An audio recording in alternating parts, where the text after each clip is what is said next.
muita gente perdeu os carros também. Porque não são só aqueles que nós vimos nas ruas, né?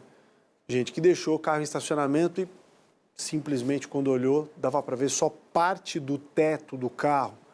Vamos conversar um pouco com a Dani Secom agora, que vai trazer detalhes diretos do PROCON do Estado, porque há pessoas questionando. Tem a seguradora, tem locais privados que o carro estava lá, não avisaram que estava enchendo e ficou completamente submerso. Dani, são situações delicadas, né?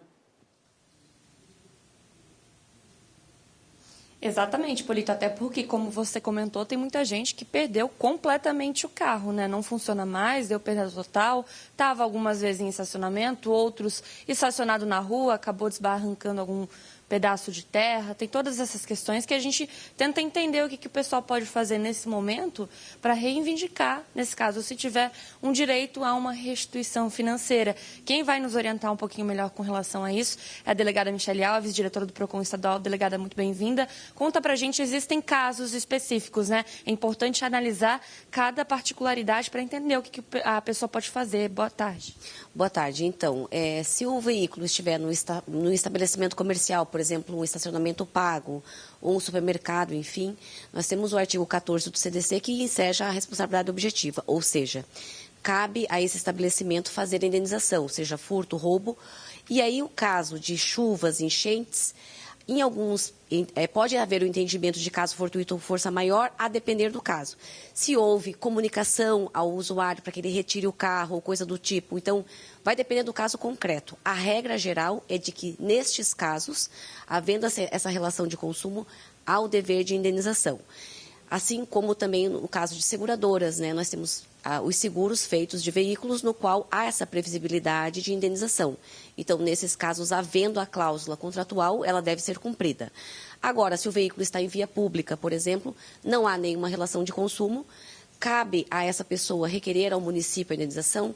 Até cabe, mas aí também é discutível, vai depender do caso concreto. Então, é importante que o consumidor, havendo dúvidas, ele pesquise os sites do PROCON e também as nossas redes sociais, que nós estaremos divulgando muitas informações em relação a isso. Com relação a essa questão de vias públicas, que eu acho que é a maior parte dos carros que foram danificados, a gente tem aquela imagem impressionante da cratera que se abriu no caminho dos Açores, que o carro foi engolido. Aí, realmente, uma via pública, como você disse, não tem relação de consumo, mas é uma via pública paga pela prefeitura, tem todas essas questões, é responsabilidade do município, caso couber a indenização. Então, o direito tudo é discutível, né? Aí cabe, o município também pode alegar a questão do interesse público, até porque são muitas vítimas.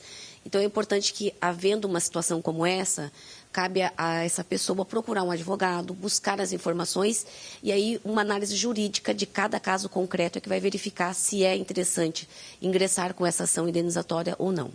Bacana, delegada. Muito obrigada pelas informações. Está aí a diretora regional do PROCON dando essa orientação, né, para os consumidores. Muita gente teve dano, sim, e aí vai de cada caso analisar as particularidades. É importante procurar, então, uma orientação jurídica, como a Michele comentou, também as redes sociais do PROCON, para ficar informado e ver qual vai ser o seu caso, se existe algo que você possa fazer para tentar reparar um pouquinho desses danos, que ninguém estava esperando, né, Polito? Foi uma chuvarada do nada, encheu rápido os estacionamentos, alguns subterrâneos, então, realmente, uma situação bem complicada que precisa ser analisada.